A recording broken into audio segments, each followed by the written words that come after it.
Brian Glick. I'm the Editor-in-Chief of Computer Weekly. I'm also Head of European Editorial for TechTarget, so I'm involved both in the overall editorial strategy for TechTarget internationally, so outside of the US, but my main day job is running Computer Weekly. What we're going to do for you now is give you an opportunity to hear from a couple of your target audience. We've got two heads of IT here to talk to. First of all, we're going to be hearing in a moment, I'm going to be talking to Tim Hodge. Tim is CIO at the PDSA, that's the People's Dispensary for Sick Animals. And alongside Tim is Yasmin Thompson. Yasmin Thompson is the IT Director at the Church of England. So you're going to get some really interesting insights here from two organisations who both happen to be not-for-profit organisations for whom the cost of IT is always a big issue. If you are a churchgoer or you like sick animals, then you'll find out some insights about those organisations as well. And if you're not a churchgoer or a lover of sick animals, then how heartless are you? Honestly. Nonetheless, what we're going to have a chat about is how these guys go about making decisions on their IT purchases, the sort of information that is valuable to them as they're going through that process, how they like to engage with vendors, when they like to engage with vendors, what sort of information from you is valuable to them. To help illustrate that, you saw the sort of sample research journey that Brent put up just now. We've got up here for PDSA initially, and then afterwards you'll see it for Church of England as well, is the actual research journey of PDSA. These are all the interactions that Tim or people on his team have had with Computer Weekly and TechTarget during the process of one specific project that I'm going to be talking to Tim about in a moment. In this case, it's a project looking at the cloud. Tim's project is an ongoing project, hasn't yet got to the end of the process. So this is very much a real live ongoing project at the moment. So Tim, welcome. Thank you very much for coming on and joining us first here. Just to start you off, Tim, opportunity just to introduce yourself. You might want to say a little bit about the organisation, but perhaps you could give us a bit of a background to this particular cloud project. What was the business requirement? What was the sort of timescales and where it is? Certainly, that sounds like it's working. Hi, my name's Tim Hodge. I'm CIO for PDSA, People's Dispensary for Sick Animals. We're not the RSPCA, unfortunately, for those who immediately think that. Predominantly, we're a veterinary charity. We're Britain's leading veterinary charity, so we have a number of hospitals around the UK that treat sick and injured animals, particularly for those people in need who are on benefits. I've been with the organisation just coming up for 18 months.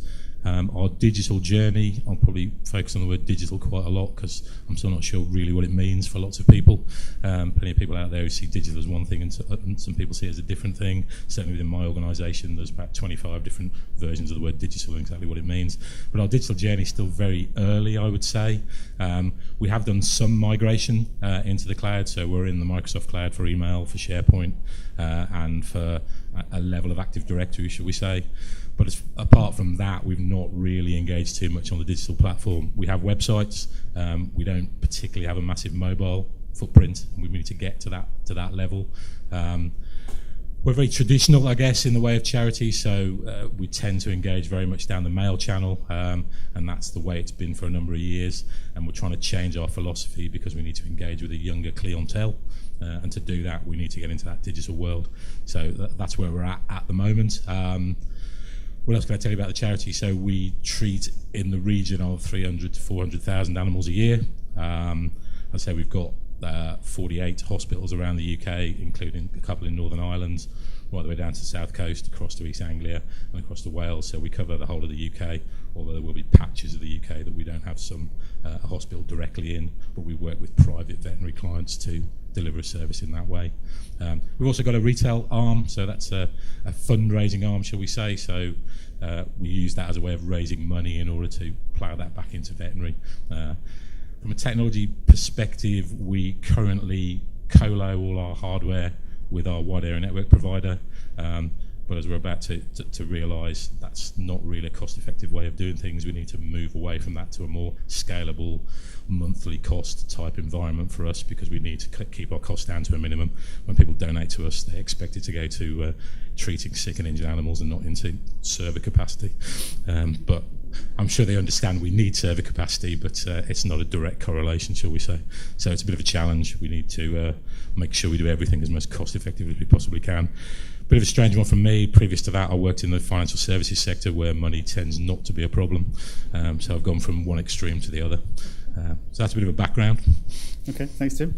So you've identified you had this requirement that's led to the cloud project, pretty much very much cost driven, as you say, and meeting the expectations of a charity. So once you'd identified this requirement, that this is where you want to go with the cloud, what's the process that you're following to ultimately come to making a decision about making some purchases to support that? I think key for us is getting the research piece right. So we need to understand what's out there. There are thousands of cloud providers. There are thousands of companies who can offer you cloud services in one way, shape or form. I've probably spoken to most of them, at least it feels that way. So we need to do that level of research, understand exactly what's out there, what we can do. The automatic response would have been, well, if you're already in the Azure cloud, why don't you just shove everything into the Microsoft cloud? That won't necessarily be the most cost-effective solution for us. It won't necessarily be the most secure solution for us. So we need to get that research piece right. We need to understand what our business is trying to deliver.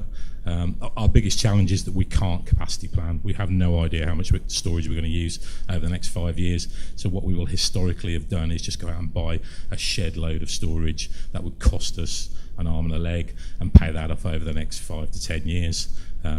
We need to get to a point where we can really pay on that monthly cost model, where we can just pay for what we use. It's really important that we do it cost effectively.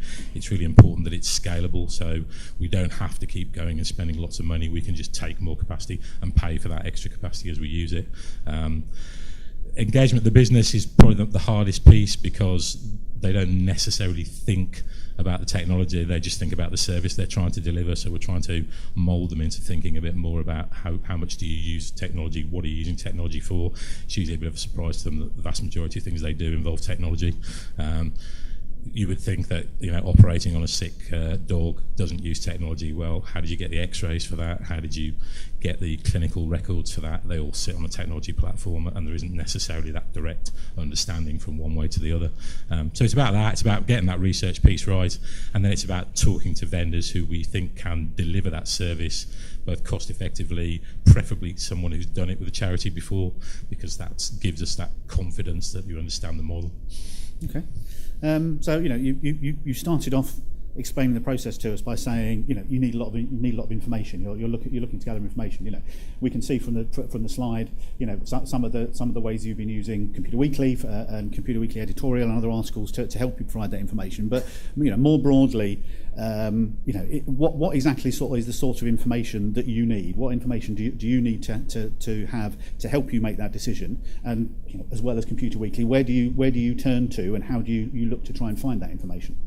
I think we need to understand what the different technology options are out there. So there are obvious options. I've mentioned Microsoft Azure, but there are plenty of other platforms out there, Amazon Web Services, public and private, hybrid. We need to understand what all those different technology abilities are, what we can get, and how easily it is to get that information and get access to that detail. It would tend to be downloading white papers. It would tend to be looking at other tech sites on top of Computer Weekly. It would also tend to be talking to our current suppliers, who will then probably push us on to more niche suppliers who know specifically about the cloud and how that might work for us. Trying to think of other things that we really look for. I guess security is not a big issue for us, so we don't want to just go hell for leather into a cloud solution that is insecure. It's difficult to know exactly what's secure and what isn't, particularly after last weekend's scenario, but we need to definitely have that confidence that security is at the core of what any of our providers are trying to do for us.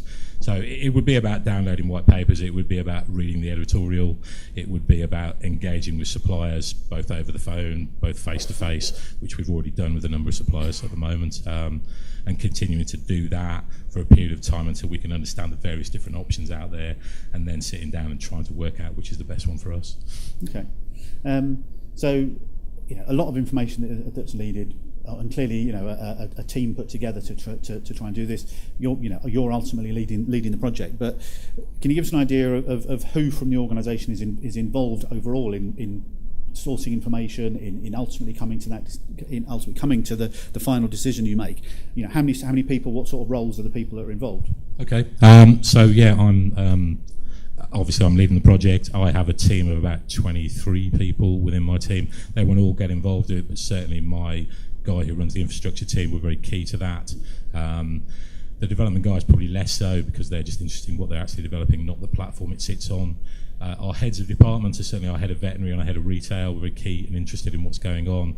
Finance director, for obvious reasons, he's interested in how much money we spend, and ultimately our director general, who's at the top of the organisation, is the one who's going to really sign off that budget to understand exactly what we're trying to deliver and why we're trying to deliver it in that way, as opposed to the way we've delivered it in the past. I think they're probably the key people. I'm not have the luxury of an IT buying team. I was listening to the previous presenter mention IT buying teams. I was thinking, I wish I had an IT buying team.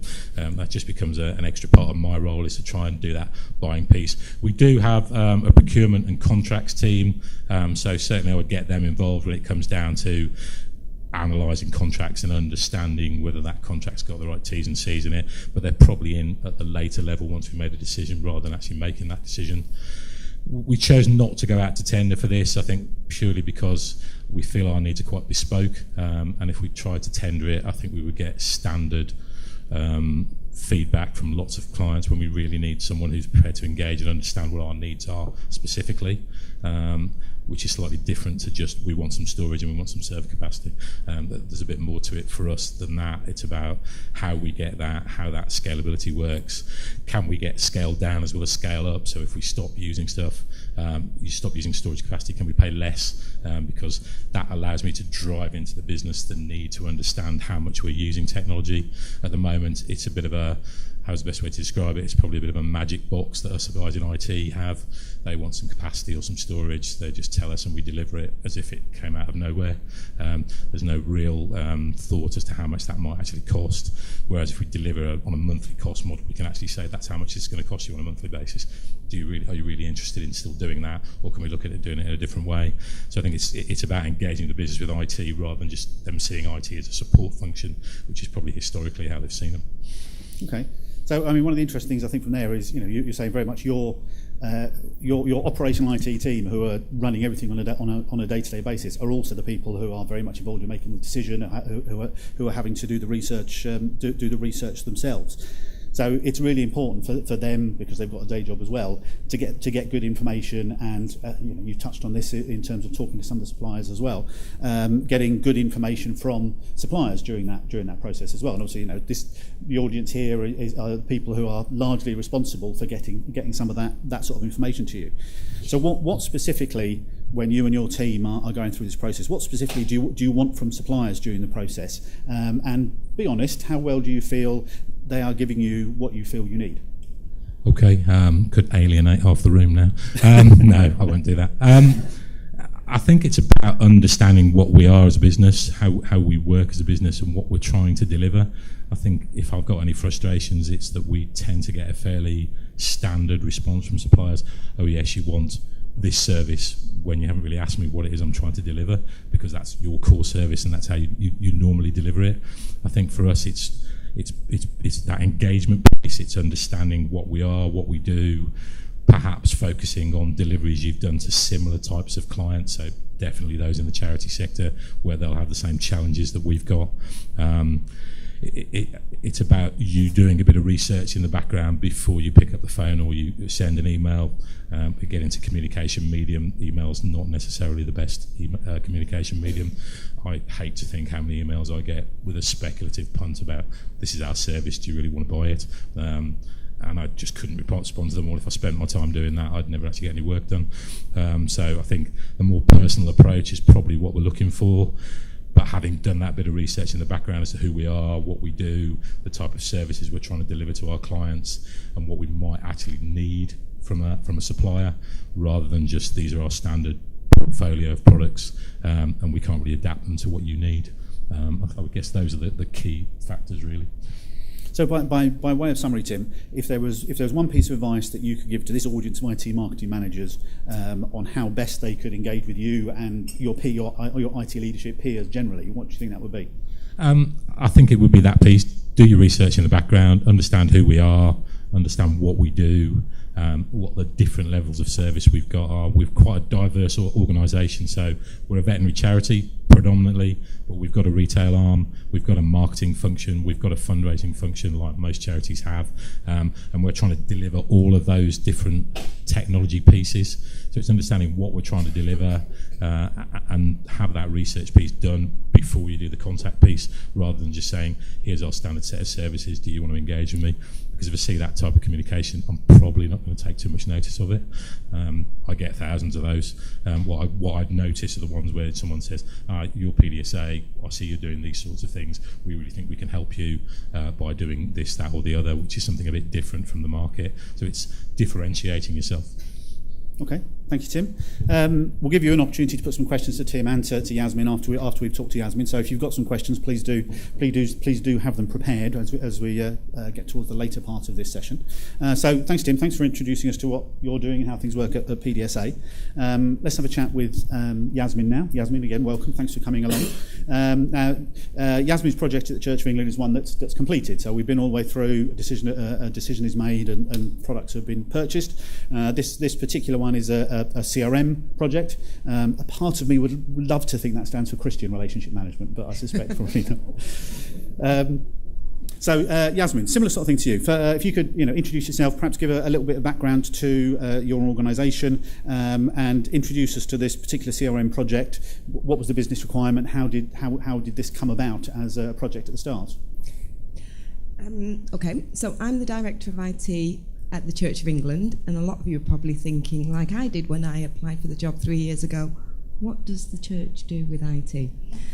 The church is like any other organisation, although it doesn't like being called an organisation. It's got HR, it's got communications, it's got IT. It does all the business capability activities that all organisations do. And whether we call our business capability growing the church and others call it marketing, it's still the same business capability. When I got to the church, we'd just outsourced our infrastructure to a cloud provider and they just signed the contract. I came into an organisation that had a lot of legacy applications. For those of you that know IT, Sculptor was one of the languages that they use. That's about 30 years old. So we had lots of applications that wouldn't work in our new data centre with all the next generation technology. The CRM project, which was the first project that I initiated there, came about because we had to look for applications to move the data to that was in these legacy applications that wouldn't work. Some of our departments had gone out and identified CRM, not the product we procure, a rival product, as a solution for their needs. We had 9 different departments that had a requirement for CRM type technology, and obviously they'd all gone out and tried to find a solution for themselves, came back with varying recommendations about what they could use. By the time I looked at it and recognised that we would probably benefit from an enterprise solution, a CRM that was common across the organisation. So in looking at procuring such a solution, I took on board everything that the departments themselves had researched, what they'd found out, what they thought that they required, did some research in Gartner, Computer Weekly, all the regular publications for the not-for-profit sector, The people that were involved were the sponsor of the project, the departments that needed the solution, a range of individuals. It wasn't a very structured way at looking to procure such a solution, and it was a very expensive enterprise solution that we ended up procuring. But we did all the things that I saw on that list when I came in, looked online, as I said, started with Gartner, looked at the top 10 CRM solutions that were recommended, both for not-for-profit and for the private sector. I think having worked in both the not-for-profit and the private sector, it's much harder, I feel, in the not-for-profit sector because they don't have the resources that the private sector has.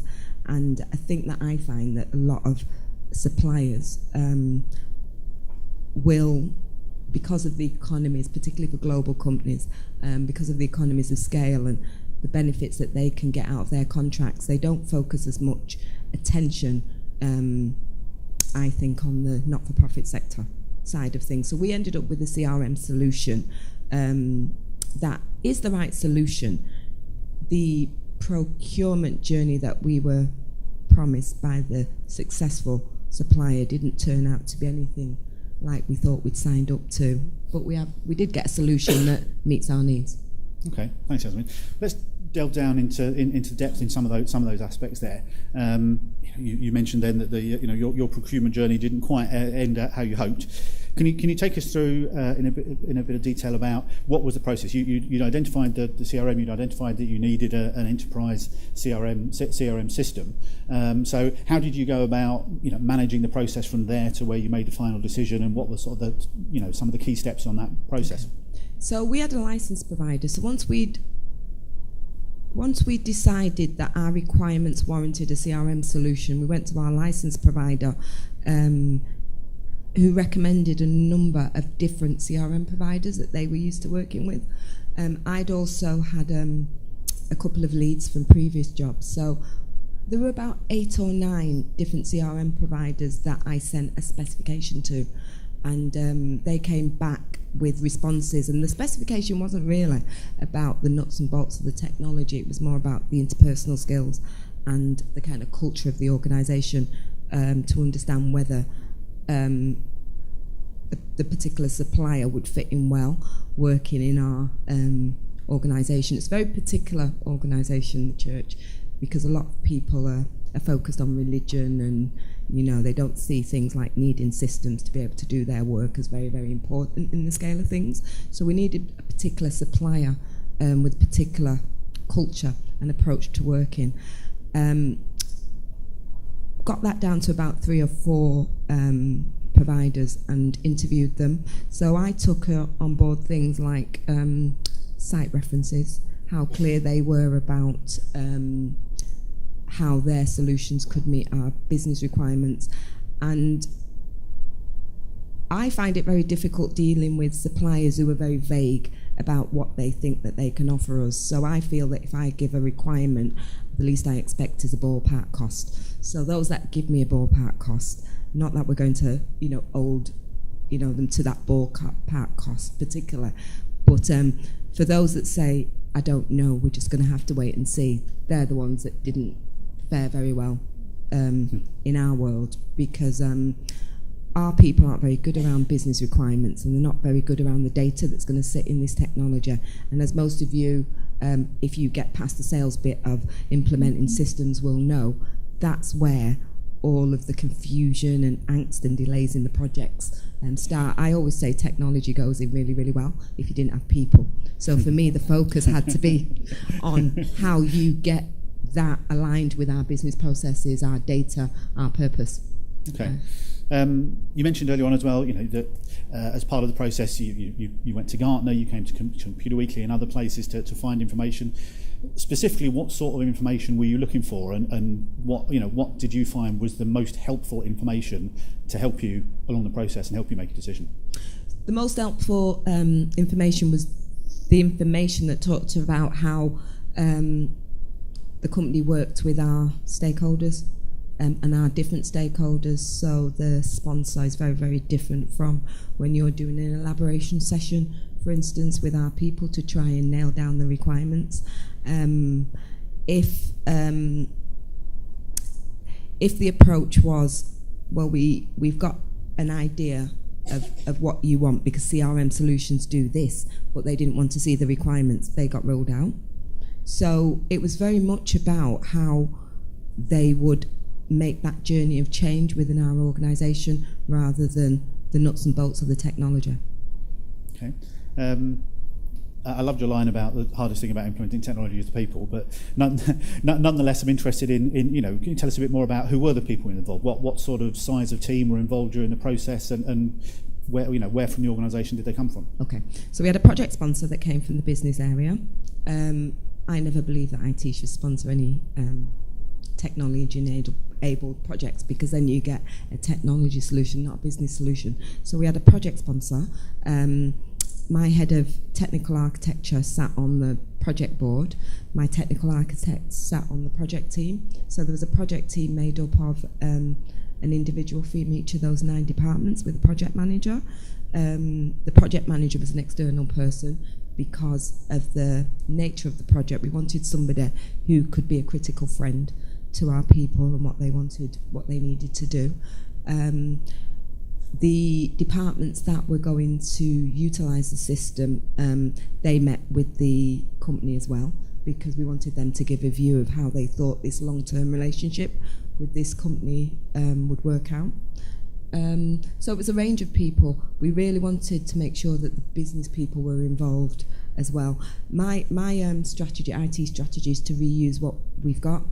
And so it was really important that the suppliers, as you said, had read about the church, what we do, and could come and talk to our people about how they felt this solution would help them to improve their service or to deliver for their stakeholders. So a lot of the judgment about the providers was really about those sometimes intangible things, which I said were culture, but also those tangible things about how will you make sure that what you're going to deliver will meet our business requirements, and not just, okay, because we've got this bit of configuration or this functionality, it will do this. It was more about the hidden things, the things under the iceberg that add delays, that add cost.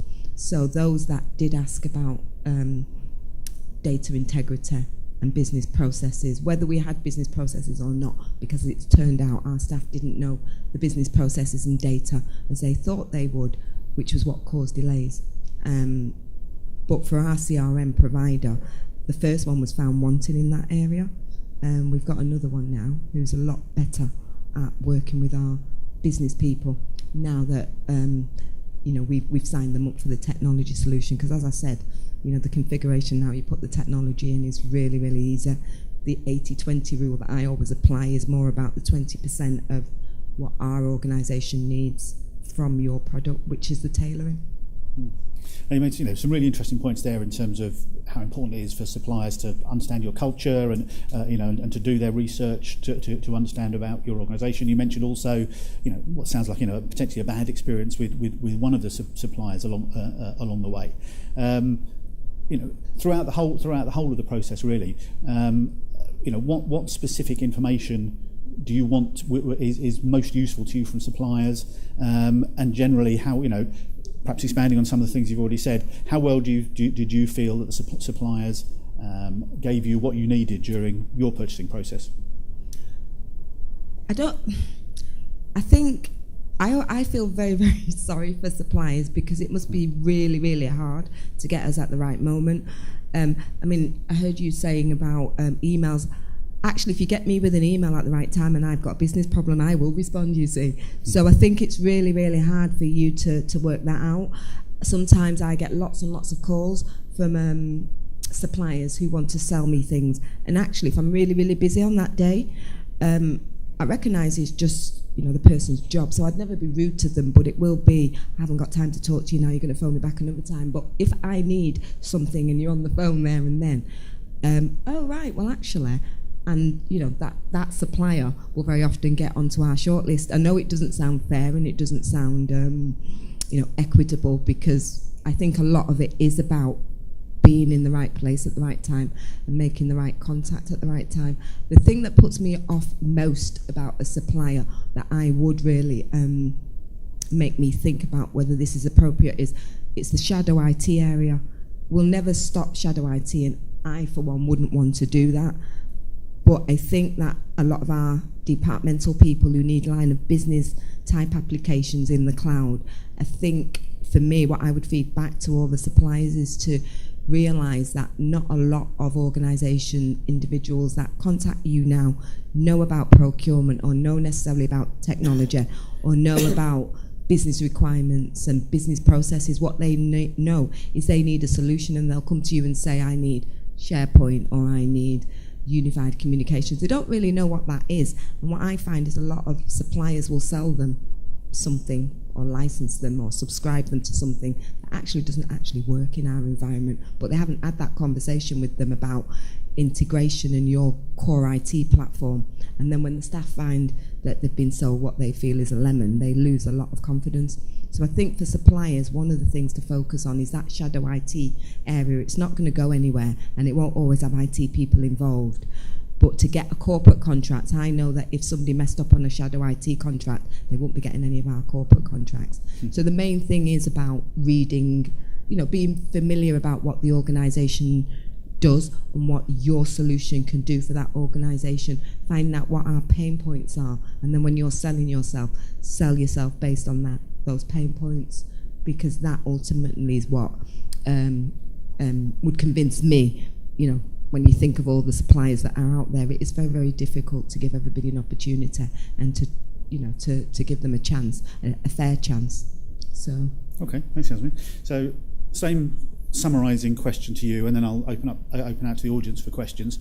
You've given some really useful information there, but if you could give one piece of advice to this audience of IT marketing managers about how best to engage with you and to engage with your peers in IT management, what do you think that would be? It would be to engage with me on a scenario. So don't just tell me about your product and what it could do. Put it in a context with the scenario, and whether you're phoning me or you're emailing me to say, we've looked at your organisation and this is what we think our product can do for you. We think, from what you've said about your weaknesses, this is how it can help. Because being specific is really what I find useful, because of the amount of things that, as a director of IT, and any director, I suppose, or any of you, we've all got lots and lots of things to do, so you've got to be selective. So it's like a CV, really, isn't it? You'll pick out the ones that mean something to you, and the ones that mean something to me are the ones that are targeted and tailored, and not just a random, pitch that at her and hopefully she'll contact me. Okay.